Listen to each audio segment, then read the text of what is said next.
Learn 2 sentences everyday అనేటువంటి ప్రోగ్రాంలో భాగంగా మన ఛానల్ ద్వారా ఈరోజు ఒక 2 బ్యూటిఫుల్ సెంటెన్సెస్ అయితే నేను మీ ముందుకు తీసుకురావడం జరిగింది. ఎవ్రీడే మనం ఒక 2 సెంటెన్సెస్ మనం ప్రాక్టీస్ చేస్తే ఖచ్చితంగా మీరు ఇంగ్లీష్లో మాట్లాడడానికైతే ఎక్కువగా పాసిబిలిటీ ఉంటుంది. ఈరోజు మనం డిస్కస్ చేసేటువంటి ఆ 2 సెంటెన్సెస్ వచ్చేసి చిన్న పిల్లల్లా ఏడవద్దు అని చెప్తుంటాం. చాలామంది ఏడుస్తూ ఉంటారు. పెద్దవాళ్ళు అయినప్పటికీ కూడా చిన్న పిల్లల్లా మారం చేస్తూ ఏడుస్తూ ఉంటారు. అలాంటి వాళ్ళని ఏడవద్దు అని చెప్పడానికి డోంట్ క్రై లైక్ చిల్డ్రన్ అని చెప్పాలి. డోంట్ క్రై లైక్ చిల్డ్రన్ అని చెప్పాలి.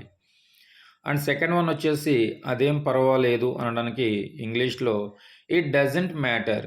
ఏదన్నా ప్రాబ్లం వచ్చినప్పుడు, ఏదన్నా మనం చెప్పాలనుకున్నప్పుడు అదేం పర్వాలేదు అని చెప్తుంటాం. దాన్ని ఇంగ్లీష్లో ఇట్ డజంట్ మ్యాటర్ అని చెప్పవలసి ఉంటుంది.